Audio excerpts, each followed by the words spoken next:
Science education 01 channel में मैं सरोज आप सभी का हार्दिक स्वागत करता हूं। आज साइंस का बहुत ही इम्पोर्टेंट टॉपिक्स होता है। इसके पहले हम आप लोग को अगले वीडियो में इलेक्ट्रॉन, प्रोटॉन, न्यूट्रॉन, परमाणु के बारे में ये सब बता चुके हैं। आज हम परमाणु संरचना यानी परमाणु मॉडल्स के बारे में बताएंगे इस वीडियो में। आप सबसे रिक्वेस्ट है कि आप पूरा का पूरा वीडियो देखिए। आप पूरा का पूरा वीडियो देखेंगे, आपको कहीं से कोई पॉइंट नहीं होगा जिसमें आपको दिक्कत हो। एक बार ईमानदारी से आप तो देखिए। परमाणु मॉडल क्या होता है हम आपको बता देते हैं। परमाणुओं के बारे में विशेष जानकारी को हम लोग क्या कहते हैं? परमाणु मॉडल कहते हैं। परमाणुओं के बारे में विशेष जानकारी को क्या कहते हैं? परमाणु मॉडल कहते हैं। हालांकि देखिए, इलेक्ट्रॉन, प्रोटॉन, न्यूट्रॉन ये सब का जब खोज हुआ ना, तो कई वैज्ञानिकों के मन में ये बात चलने लगा कि आखिर ये रहते कहाँ। ये सब जेनरल सी बात है कि आप अपने घर पे भी किसी नए व्यक्ति को खोजते हैं, पता लगाते हैं, तो फिर लगाते हैं कि है कहाँ का। व्यक्ति को तो पहचान गए, तो ऐसे ही इलेक्ट्रॉन, प्रोटॉन, न्यूट्रॉन का जब खोज हो गया ना, तो उसके बाद पता लगाया गया कि इलेक्ट्रॉन, प्रोटॉन, न्यूट्रॉन रहते कहाँ हैं और ये जहाँ रहते हैं वहाँ का संरचना कैसा होता है। ठीक, इसी के आधार पर क्या हुआ कि परमाणु मॉडल को प्रस्तुत किया गया। इस रेस में कई वैज्ञानिकों ने अपना प्रयास किया, लेकिन इस रेस में सबसे आगे, सबसे सफल, जो सबसे प्रथम थे वो जे थॉमसन थे। किसने थे बाबा? जे थॉमसन थे। किसने थे? J Thomson. इन्होंने ये प्रस्तुति जो अपना मॉडल, परमाणु मॉडल जो था ना, ये 1904 ईस्वी में प्रस्तुत किया। कब किया बाबा? 1904 ईस्वी में। हालांकि पूछा जाता है कि इलेक्ट्रॉन का खोज किसने किया था, तो जे थॉमसन ने किए थे। किसने किए थे? J Thomson. कहीं कहीं जे थॉमसन भी देता है। जे थॉमसन ने इलेक्ट्रॉन का जो खोज थे ना बाबा, वो 1897 में किए थे। ठीक है, लेकिन हम वहां की बात नहीं कर रहे, हम यहाँ बात करें कि जब परमाणु मॉडल को सबसे पहले किसने दिया? J Thomson. अब कब दिया? 1904 ईस्वी में। इसमें उन्होंने बताया ना कि परमाणु दृढ़ होता है, यानी कि कठोर होते हैं, और वो गोलाकार होते हैं। कैसा होते हैं? गोलाकार होते हैं। परमाणु का जो आकार इन्होंने बताया ना, परमाणु का आकार जो होता है 10 के पावर -10 मीटर, और एक एंगस्ट्रॉम का मान भी कितना होता है? 10 के पावर -10 मीटर होता है। अब देखिए, इसमें जे थॉमसन ने आपसे पूछा जाएगा कि सबसे पहले परमाणु मॉडल को किसने दिया, तो सबसे पहले परमाणु मॉडल को जे थॉमसन ने दिए। किसने दिए? J Thomson. उसके बाद आपसे पूछा जाएगा कि सबसे पहले, ठीक है, सबसे पहले परमाणु मॉडल को जे थॉमसन ने दिए। कब दिए थे? तो 1904 ईस्वी में। कब दिए थे बउआ? 1904 ईस्वी में। कब दिए? तो 1904 ईस्वी में। इसमें इन्होंने अपने परमाणु मॉडल को ना, देखिए क्या बताए थे कि परमाणु क्या होता है? गोल होता है। परमाणु कैसा होता है? गोल होता है। ये दृढ़ भी होते हैं, लेकिन इसमें अपने परमाणु को इन्होंने तुलना किया था तरबूज से, खरबूजा जिसको हम लोग कहते हैं। पूछा जाएगा कि किस वैज्ञानिक ने परमाणु मॉडल को तरबूज से तुलना किया था? J Thomson. किसने? J Thompson. जे थॉमसन कहाँ के वैज्ञानिक थे? तो जे थॉमसन अंग्रेज यानी ब्रिटिश वैज्ञानिक थे। कहाँ के थे? ब्रिटिश वैज्ञानिक थे। इसमें इन्होंने बताया ना, सुनिए एकदम, देखिए कितनी सी लॉजिकल इन्होंने बात बताई। इसमें इन्होंने ये बात बताया कि तरबूज का जो लाल वाला भाग होता है ना, तरबूज का जो लाल वाला भाग, आप देखिएगा तरबूजा जितना लोग खाए होंगे खरबूजा, वो लोग सभी लोग जानते हैं, तरबूजा का जो लाल वाला भाग होता है ना, उसको इन्होंने प्रोटॉन कहा। क्या कहा? प्रोटॉन। प्रोटॉन का मतलब होता है प्लस, यानी धन आवेश होता है। प्रोटॉन का मतलब क्या होता है? धन आवेश। ठीक, इन्होंने जो लाल वाला भाग था ना, उसको प्रोटॉन कहा, और जो उसके बीच में जो बीज रहता है, तरबूज का जो बीज रहता है ना, उसकी तुलना इन्होंने इलेक्ट्रॉन से किया। तरबूज का जो लाल वाला भाग होता है उसको क्या कहा? लाल वाला भाग को इन्होंने प्रोटॉन कहा। क्या कहा बाबू? प्रोटॉन। और जो इसमें बीज जो होते हैं ना, इसको इन्होंने क्या कहा? इलेक्ट्रॉन कहा। और इसमें इन्होंने ये बात बताया कि परमाणु में धन आवेश चारों बगल से क्या होते हैं? वितरित रहते हैं। चारों बगल से क्या होते हैं? फैले रहते हैं। और उसमें इलेक्ट्रॉन कहीं कहीं जाकर क्या होते हैं? गूथे रहते हैं। कहीं कहीं क्या होते हैं? गूथे रहते हैं। हालांकि सुनिए, इन्होंने ये तो बात बताए थे, लेकिन इनके मॉडल में दोष क्या था? इनके मॉडल में ये दोष था कि इन्होंने इस मॉडल में कहीं नहीं बताए थे कि धन एवरीन एक दूसरे को कहाँ निरावेशित करते हैं कि नहीं करते हैं। इसके बारे में इन्होंने नहीं बताया। हालांकि आपसे पूछा जाएगा कि सबसे पहले परमाणु मॉडल को किसने दिया? J Thomson. कब दिए थे? 1904 में दिए थे। तरबूज से तुलना किस परमाणु मॉडल को किस वैज्ञानिक ने किया था? तो जे थॉमसन के थे। कहाँ के थे? तो ब्रिटिश के थे। ठीक है, ये कब दिया था बाबू? 1940 में। इसमें दोष ये था ना कि ये धन और ऋण की स्थिति को बताता ही नहीं है। धन और ऋण की स्थिति को यानी एक दूसरे को निरावेशित करते कि नहीं, इसके बारे में कोई चर्चा ये मॉडल नहीं करता है। इसमें इन्होंने तरबूज से तुलना किया था। हम आपको बता दिए तरबूज का लाल वाले भाग को इन्होंने प्रोटॉन कहा यानी धन कहा, और जो बीज होता है उसको क्या कहा? इन्होंने ऋण कहा यानी कि इलेक्ट्रॉन कहा। इस रेस में जो सेकंड स्थान पे थे ना वो थे रदरफोर्ड। किसने थे? रदरफोर्ड। कौन थे बबुआ? रदरफोर्ड। रदरफोर्ड जो थे ना बबुआ वो न्यूजीलैंड के वैज्ञानिक थे। कहा के थे? न्यूजीलैंड के वैज्ञानिक थे। कहा के थे बबुआ? न्यूजीलैंड के वैज्ञानिक थे। इसमें इन्होंने क्या किया कि अल्फा प्रकीर्णन का प्रयोग किया। किसका? अल्फा प्रकीर्णन। अल्फा प्रकीर्णन यानी अल्फा कण का प्रयोग किया। अल्फा कण का प्रयोग किया। इसी किसे क्या कहते हैं? इसको हम लोग अल्फा प्रकीर्णन कहते हैं। अल्फा कण जो होता है ना बबुआ, अल्फा कण जो निकाले इन्होंने रेडियम से निकाले थे। कहां से निकाले थे? रेडियम से निकाले अल्फा कण, उससे प्रयोग किया। हालांकि हम एक एक चीज बताते हैं। रदरफोर्ड के परमाणु मॉडल को नाभिकीय मॉडल भी कहते हैं। रदरफोर्ड के परमाणु मॉडल को अल्फा प्रकीर्णन मॉडल भी कहते हैं। क्या कहते हैं? अल्फा प्रकीर्णन मॉडल। पूछा जाएगा आपसे कि अल्फा प्रकीर्णन मॉडल को किसने दिया? रदरफोर्ड। पूछा जाएगा नाभिकीय मॉडल को किसने प्रस्तुत किया? रदरफोर्ड। नाभिक का खोज रदरफोर्ड।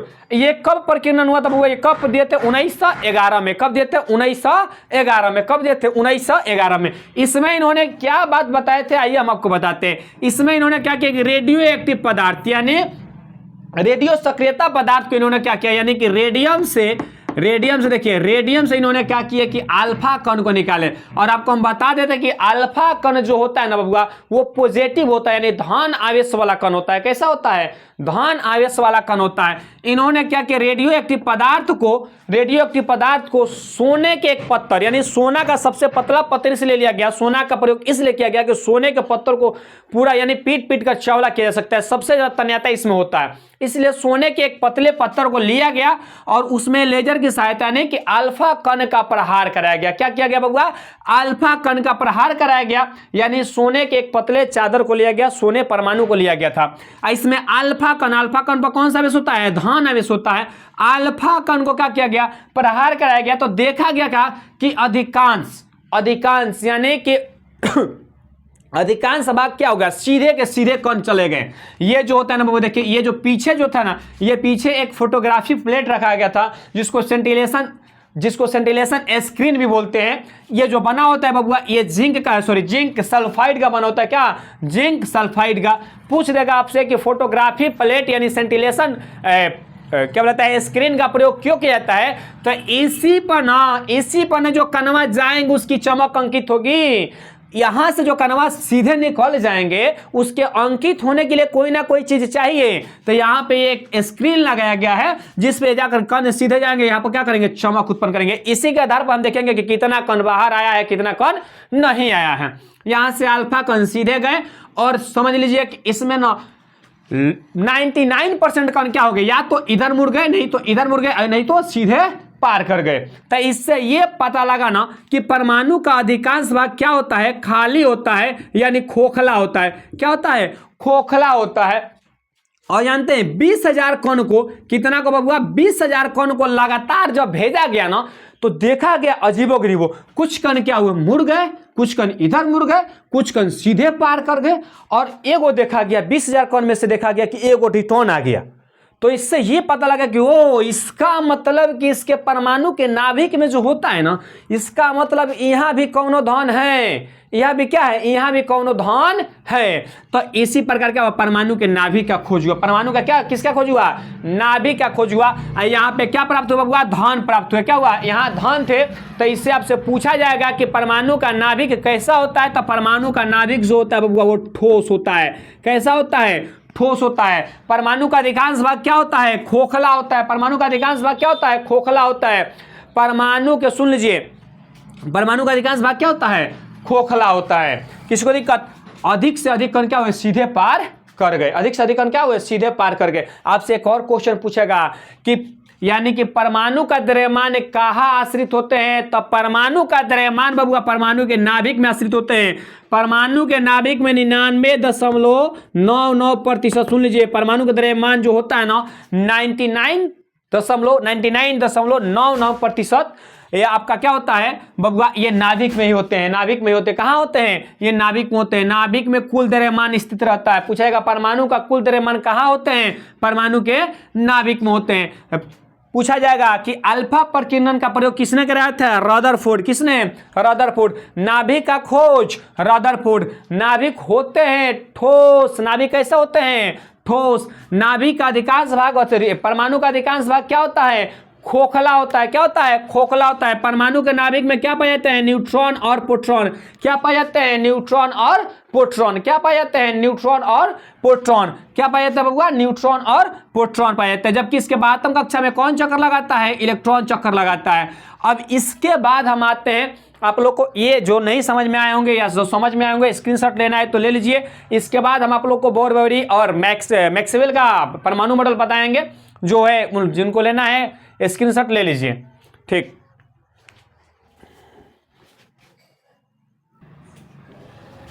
स्टार्ट बन रहे। आइए अब हम परमाणु मॉडल में जो तीसरा जो था ना मैक्सवेल का था। मैक्सवेल ने क्या बताया, हालांकि ये विद्युत चुंबकीय जो सिद्धांत था ना, इसको इन्होंने 1867 ईस्वी में दे दिए थे। कब दिए थे, 1867 ईस्वी में दिए थे। और इन्होंने इसमें क्या बताए थे कि जब कोई कण वृत्तीय मार्ग पर, यानी कि देखिए ये परमाणु है, आप लोग को हम बता रहे हैं फिर से, यहाँ पे ये क्या है, ये नाभिक है। ये क्या है बबुआ, ये परमाणु है। और इसमें क्या करते हैं, इलेक्ट्रॉन चक्कर लगाते हैं। इसमें क्या करते हैं, इलेक्ट्रॉन चक्कर लगाते हैं। ये क्या है बबुआ, ये परमाणु। देखिए इस सब में इलेक्ट्रॉन क्या करते हैं, चक्कर लगाते हैं। सबका अपना अपना कक्षक होता है। जिस पथ पे ना इलेक्ट्रॉन चक्कर लगाते हैं ना, जिस पथ पर इलेक्ट्रॉन चक्कर लगाते हैं ना, उसको हम लोग क्या कहते हैं, उसको ऑर्बिट कहते हैं। उसको क्या कहते हैं, ऑर्बिट कहते हैं। हालांकि ये हम यहाँ पे बात करते हैं, यानी कि इसमें इन्होंने ये बात बताए थे कि जब कोई कण वृत्तीय मार्ग पर, यानी कि वृत्तीय पथ पर चक्कर लगाते हैं ना, जब कोई कण या जब कोई इलेक्ट्रॉन वृत्तीय कक्ष पे चक्कर लगाते हैं, वृत्तीय पथ पर चक्कर लगाते हैं, तो उनका धीरे धीरे क्या होता है, उसमें से ऊर्जा का निकास होता है। धीरे धीरे ऊर्जा का क्या होता है, निकास होता है। जिसके कारण क्या होता है, देखिए जिसके कारण क्या होता है कि उसका ऊर्जा समाप्त हो जाती है। जिसके कारण उसका क्या होता है, ऊर्जा समाप्त हो जाती है और इलेक्ट्रॉन नाभिक में जाकर गिर जाता है, जिससे परमाणु का क्या होता है, अस्तित्व खत्म हो जाता है।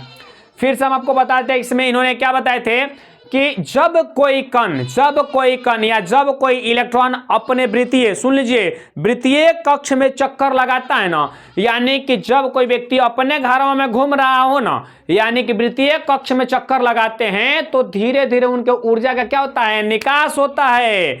जिसके कारण क्या होता है कि वह कहाँ गिर जाते हैं बबुआ, नाभिक में जाकर गिर जाते हैं। कहाँ गिर जाते हैं, नाभिक में गिर जाते हैं। और परमाणु क्या होता है, परमाणु समाप्त हो जाता है। हालांकि देखिए ये इन्हीं के बातों को किसने काट दिया था, नील्स बोर साहब ने काट दिया था। पूछा जाएगा कि मैक्सवेल का परमाणु मॉडल यानी विद्युत चुंबकीय सिद्धांत कब दिए थे बबुआ, तो 1867 में। पूछा जाएगा कि ये कहाँ के थे, तो ये डेनमार्क, क्या बोलता है, ये स्कॉटलैंड के थे। कहाँ के थे, स्कॉटलैंड। ये कहाँ के थे, स्कॉटलैंड के थे। और इन्होंने देखिए मैक्सवेल साहब ने रदरफोर्ड के परमाणु मॉडल को अस्थायी परमाणु मॉडल बताया था। आपसे पूछा जाएगा कि रदरफोर्ड के परमाणु मॉडल को अस्थायी परमाणु मॉडल किसने बताया था, तो मैक्सवेल साहब बताए थे। किसने बताए थे बबुआ, मैक्सवेल साहब बताए थे। अब हम आपको आते हैं बोर-बरी का सिद्धांत। इस सिद्धांत को नील्स बोर ने दिया था। किसने दिया बबुआ, नील्स बोर। किसने दिया था, नील्स बोर। और नील्स बोर जानते हैं कहाँ के थे, नील्स बोर बबुआ डेनमार्क के थे। और इस सिद्धांत को कब दिए थे, 1913 ईस्वी में। पूछा जाएगा कि किस सिद्धांत को मान्यता प्राप्त है, नील्स बोर के सिद्धांत को, बोर-बरी सिद्धांत को मान्यता प्राप्त है। इनके बतिया को इन्होंने काट दिए और इन्होंने सही साबित किया कि इन्होंने बताया कि जब कोई व्यक्ति यानी कि जब कोई इलेक्ट्रॉन अपने कक्षा में चक्कर लगाएंगे ना, तो इनके ऊर्जा का क्या होगा, ह्रास होगा, यानी कि ऊर्जा समाप्त हो जाएगा और वो अपने नाभिक में गिर जाएगा, जिससे क्या परमाणु क्या हो जाएंगे, समाप्त हो जाएंगे। अब ये क्या बताए थे, आइए आपको बताते हैं। इन्होंने बताया कि जब कोई इलेक्ट्रॉन या जब कोई कण अपने वृत्तीय कक्षा में चक्कर लगाते हैं ना, अपने वृत्तीय कक्षा में चक्कर लगाते हैं ना, तो ऊर्जा का न तो निर्माण करेगा और न ही ह्रास करेगा। ऊर्जा उसका क्या रहेगा, अस्थायी रहेगा, यानी कि अपना घर में घूमिएगा तो कोई सी प्रकार का ऊर्जा का नुकसान नहीं होगा, लेकिन अपने घर से दूसरे घर में जाइएगा, अपने घर से फिर दूसरे घर में जाइएगा तब भी कोई बात होगा। ये भी इन्होंने बात बताए थे। सुनिए आपको बताते हैं, इनका बात यहाँ पे क्या होगा, गलत साबित हो गया। मैक्सवेल की बात को गलत कितने साबित किया था, नील्स बोर साहब ने। और इस सुन लीजिए बोरबरी सिद्धांत को मान्यता प्राप्त है। अब इसमें इन्होंने क्या बताए थे, इन्होंने बताया कि देखिए ये जो होता है ना, ये इलेक्ट्रॉन है, ये छोटा कक्षक है, इससे बड़ा ये कक्षक है, इससे बड़ा एक और कक्षक आएगा। देखिए ये सब कक्षक आते हैं, हम आपको बताएंगे कि पहले कक्षक में कितने इलेक्ट्रॉन होते हैं, दूसरे में कितने होते हैं, तीसरे में कितने होते हैं, सब कुछ के बारे में चर्चा करेंगे। हम आपको ये बताते हैं कि देखिए इसमें इन्होंने ये बात बताई ना कि कोई भी इलेक्ट्रॉन अपने पथ पे चक्कर लगाएंगे ना, अपने कक्षक में चक्कर लगाएंगे तो ऊर्जा का ना तो निकास होगा, नहीं क्या होगा, और शोषण होगा, नहीं अवशोषण होगा, कोई नहीं होगा। अब इसमें इन्होंने एक बात सुनिए क्या बताए थे कि जब कोई इलेक्ट्रॉन अपने से उच्च कक्षक में जाएगा तो ऊर्जा की आवश्यकता होगी, यानी अपना घर से दूसरा घर में जाइएगा तो ऊर्जा की आवश्यकता होगी।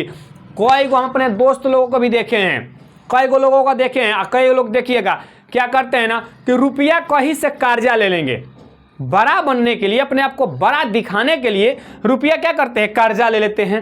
तो बताइए ना, अपने आप को बड़ा दिखाने के लिए, छोटा व्यक्ति है, इतना बड़ा दिखाने के लिए या तो कहीं ना कहीं से कुछ ना कुछ लेना पड़ेगा। तो यही चीज वो बताए थे कि अपने से उच्च कक्षक में, जब कोई इलेक्ट्रॉन अपने से उच्च कक्षक में जाता है ना तो ऊर्जा का क्या करता है, ग्रहण करता है। ऊर्जा का क्या करता है, ग्रहण करता है। यानी कि इलेक्ट्रॉन देखिए, ये यहाँ इलेक्ट्रॉन है, यहाँ भागेगा ना, इसमें जाएगा ना, तो ये क्या करेगा, ऊर्जा लेगा, किसी से कर्जा के रूप में ले ले तो चाहे जैसे ले, ऊर्जा लेंगे तबे इसके बराबर जाएंगे। भैया इसका पावर 80 है, इसका पावर 60 है, तो और 20 को लेंगे तब नहीं इसके बराबरी करेंगे। लेकिन यहाँ से कूद कर यहाँ जाएंगे, यानी कि निम्न कक्षक से उच्च कक्षक में जाएंगे तो उच्च कक्षक में हमेशा के लिए बने नहीं रहेंगे। माने हमारी मान लीजिए कैपेसिटी है 50 रुपये की, हम 100 रुपया वाले पार्टी में जाएंगे तो किसी से कर्जा लेकर जाएंगे, कब तक रहेंगे, जब तक हमारे पास 100 रुपया है, फिर हम अपन चले आएंगे अपने घर में। वैसा ही कुछ लोगों की भी होती है कि क्या करते हैं, कर्जा ले लेकर अपना अस्तित्व बढ़ाते हैं और चले आते हैं बराबरी, यानी बड़े लोगों के साथ। फिर पैसा खत्म होता है, फिर आ जाते हैं अपने औकात पे, फिर आ जाते हैं अपने औकात पे। तो इसमें पूछा जाएगा कि जब कोई इलेक्ट्रॉन यानी अपनी कक्षक से उच्च कक्षक में जाते हैं तो इलेक्ट्रॉन का क्या होते हैं, ग्रहण करते हैं कि ह्रास करते हैं, ग्रहण करते हैं। क्या करते हैं, ग्रहण करते हैं। क्या करते होगा, ग्रहण करते हैं। तो देखिए ये इलेक्ट्रॉन यहां से कूदकर इसमें जाएगा तो इलेक्ट्रॉन का क्या करेगा, ग्रहण करेगा, कहीं से इलेक्ट्रॉन ले लेगा, यहां जाएगा। जब तक वो लिया होगा ना, जब तक ऊर्जा लिया होगा तब तक इसमें नाचेगा, कूदेगा, फिर ऊर्जा समाप्त, फिर अपना कक्षक में। जब तक पैसा लिया है, इस लेवल में खड़े हैं, तब तक रहेंगे, फिर पैसा खत्म, फिर अपना औकात पे, अपना जगह पे, ठीक। लेकिन दूसरी एक और बात बताए थे कि जब कोई, देखिए अब आता है बड़का का छोटका के, जब कोई उच्च श्रेणी का, यानी कि जब कोई उच्च कक्षक का इलेक्ट्रॉन, जब कोई उच्च कक्षक का इलेक्ट्रॉन निम्न कक्षक में आएगा ना, जब कोई उच्च कक्षक का इलेक्ट्रॉन निम्न कक्षक में आएगा ना तो ऊर्जा का क्या करेगा, ह्रास करेगा। क्या करेगा, ह्रास करेगा। इसमें भैया नियम है कि इसमें 60 रुपया वाले खाली लोग रहेंगे, यहाँ इसके पास 80 रुपया है तो क्या करेगा, 20 रुपया किसी को दे देगा। अब तब कहेगा देखो भाई हम तो 20 रुपया दे दिया, हम भी 60 वाले हैं, आप में आ जाते हैं, तो यहां से कूद कर कहा आ जाएगा इसमें। लेकिन इसमें भी आएंगे तो ये हमेशा के लिए नहीं रहेंगे। जब कोई इलेक्ट्रॉन, इससे ये पता लगता है कि जब कोई इलेक्ट्रॉन अपने कक्षक छोड़कर दूसरे कक्षक में जाते हैं, अस्थायी रूप में रहते हैं, अस्थायी रूप में नहीं रहते हैं। आप अपने मम्मा के घर चले जाइए, अपने ससुराल चले जाइए, अपने कहीं रिलेशन में चले जाइए, तो आप अस्थायी रूप में हैं। वहां जब मन करे तब भगा देगा सबके, भाग चलो चलो जाओ। आई आप अपने घर में है तो क्या है, अस्थाई है। तो इलेक्ट्रॉन अपनी कक्षा बदलेगा तो किस में चला जाएगा, अस्थाई में चले जाएगा। किस में चला जाएगा, अस्थाई। अपने से उच्च कक्षक में जाएगा तो क्या करेगा, इलेक्ट्रॉन का ग्रहण। अपने से निम्न कक्षक में आएगा तो सॉरी, जब अपने से इलेक्ट्रॉन जब अपने कक्षक से उच्च कक्षक में जाएंगे तो ऊर्जा का ग्रहण करेंगे, और जब उच्च कक्षक से निम्न कक्षक में आएंगे तो ऊर्जा का क्या करेंगे, निकास करेंगे। क्या करेंगे, निकास करेंगे। यही बात किसने बताया था, नील्स बोर साहब ने बताए थे। किसने बताया था बुआ, नील्स बोर साहब ने बताए थे। हमको पूरा विश्वास है कि दोनों का दोनों मॉडल आप लोग को समझ में आएगा। इसके पहले हम रदरफोर्ड का परमाणु मॉडल पढ़ाए थे और जे थॉमसन का परमाणु मॉडल पढ़ाए थे। ठीक, पूछा जाएगा आपसे कि रदरफोर्ड के परमाणु मॉडल को अस्थायी परमाणु मॉडल किसने बताया था, मैक्सवेल ने बताया था। बोर का सिद्धांत किसने दिया था, नील्स बोर ने दिया था। किसने दिया था, नील्स बोर ने दिया था। पूछा जाएगा कि मैक्सवेल के सिद्धांत को किसने गलत साबित किया था, नील्स बोर ने किया था। किसने किया था, नील्स बोर ने किए थे। किसने, नील्स बोर ने किए थे।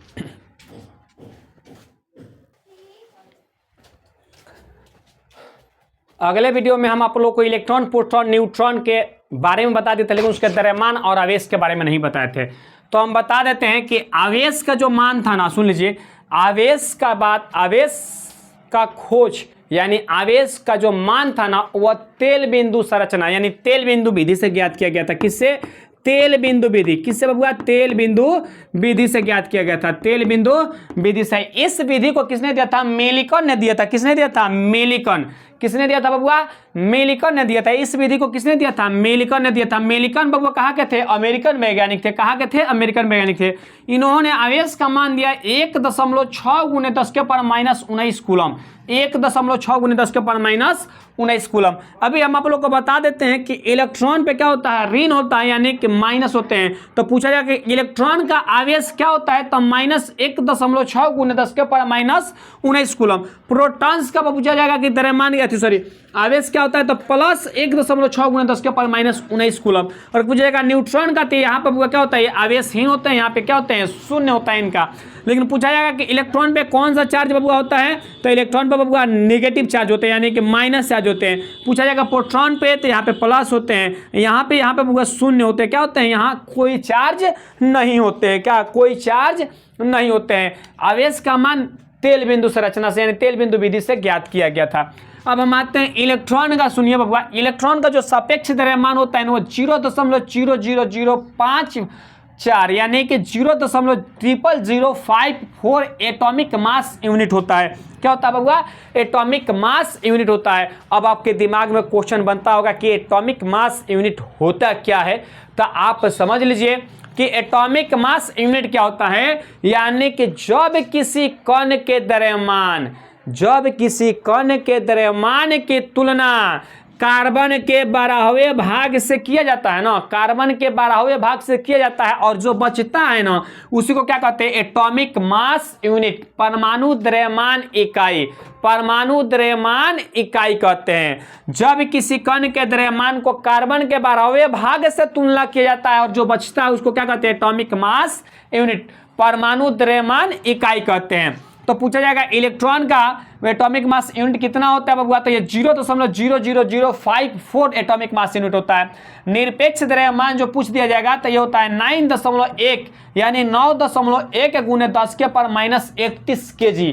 क्या होता है, 31 kg। लेकिन कह देगा, आपसे कह देगा कि इसका ग्राम में द्रव्यमान बताइए, तो इसका द्रव्यमान हो जाएगा 9.1 × 10⁻28 ग्राम। 9.1 × 10⁻28 ग्राम। ये इलेक्ट्रॉन का निरपेक्ष मान है। हालांकि कई जगह पूछता है इलेक्ट्रॉन का द्रव्यमान, तो यही द्रव्यमान हो जाता है आपका।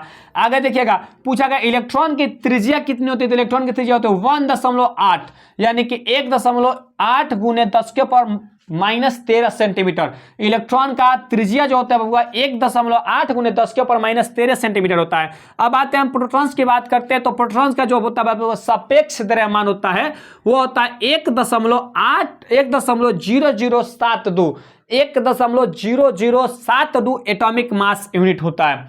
लेकिन इसका निरपेक्ष द्रव्यमान पूछ दिया जाए तो 1.67 यानी कि 1.6726 × 10⁻27 kg कितना होता है बबुआ। इसी को ग्राम में हम करेंगे तो 1.672 × 24 ग्राम हो जाता है। कितना होता है? 24 ग्राम। कई जगह एग्जाम में तो 1.67 देता है, गुने 10 के पर कर देता है 27 या 24 कर देगा। ठीक, इसका जो होता है बबुआ त्रिज्या जो होता है ना, इसकी त्रिज्या जो होती है ना बबुआ 10 के ऊपर -13 सेंटीमीटर होता है। ठीक, अब आते हैं न्यूट्रॉन। न्यूट्रॉन का जो बबुआ सापेक्ष द्रव्यमान होता है ना, वो 1.0086 एटॉमिक मास यूनिट होता है। और पूछा जाएगा इसका निरपेक्ष द्रव्यमान, इसकी द्रव्यमान, न्यूट्रॉन का द्रव्यमान कितना होता है? तो न्यूट्रॉन का जो द्रव्यमान होता है 1.6749 यानी 1.6749 गुने 10 के ऊपर -27 kg होता है, या 1.6749 गुने 10 के पावर -24 ग्राम होता है। ठीक, और इसकी त्रिज्या की बात किया जाए तो इसकी त्रिज्या जो होती है 10 के ऊपर -13 सेंटीमीटर। अब आपसे हम एक बात बता देते हैं, सुन लीजिए। पूछा जाएगा कि सबसे ज्यादा सापेक्ष द्रव्यमान कितने का होता है इलेक्ट्रॉन, प्रोटॉन, न्यूट्रॉन में? तो सबसे ज्यादा होता है किसका? न्यूट्रॉन का। सबसे ज्यादा पूछा जाएगा निरपेक्ष द्रव्यमान भी किसका होता है? न्यूट्रॉन का। सबसे भारी कौन होते हैं? न्यूट्रॉन। और सबसे हल्का इलेक्ट्रॉन, सबसे हल्का इलेक्ट्रॉन। लेकिन पूछ देगा कि सबसे ज्यादा त्रिज्या किसका होता है? तो सबसे ज्यादा त्रिज्या बबुआ जो होता है ना, वह इलेक्ट्रॉन का होता है। सबसे ज्यादा त्रिज्या किसका होता है? इलेक्ट्रॉन का होता है। आइए देखिए, आज लाइव क्लास में हम लोग के साथ ये राकेश सर हैं। राकेश मैथमेटिक्स क्लासेस चलाते हैं। कोपा में इनका सबसे मशहूर कोचिंग राकेश मैथमेटिक्स क्लासेस के नाम से जाने जाते हैं, और ये लगभग 20 सालों से पढ़ा रहे हैं। ये बहुत बढ़िया मैथ पढ़ाते हैं, इसमें कोई दुराई नहीं है। इनके पास भी बहुत सारे बच्चे हैं। ठीक, और बहुत अच्छे सारे, इनसे हम भी पढ़े हैं। ठीक, अब 1 मिनट सर, 1 मिनट। देखिए यहाँ पे ये आपका ये होता है। अब हम बता दें आपको कि एक एटॉमिक मास यूनिट का जो मान होता है ना बबुआ, होता है 1.66 यानी कि 1.66 गुने 10 के ऊपर -27 kg।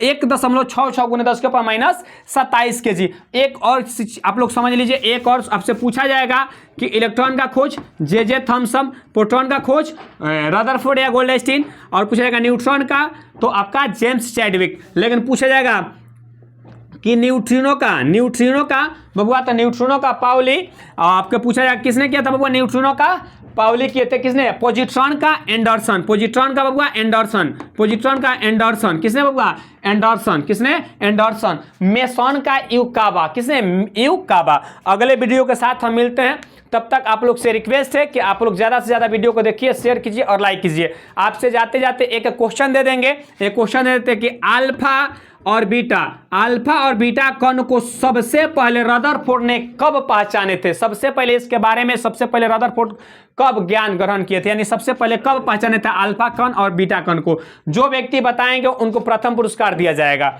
ठीक है, धन्यवाद।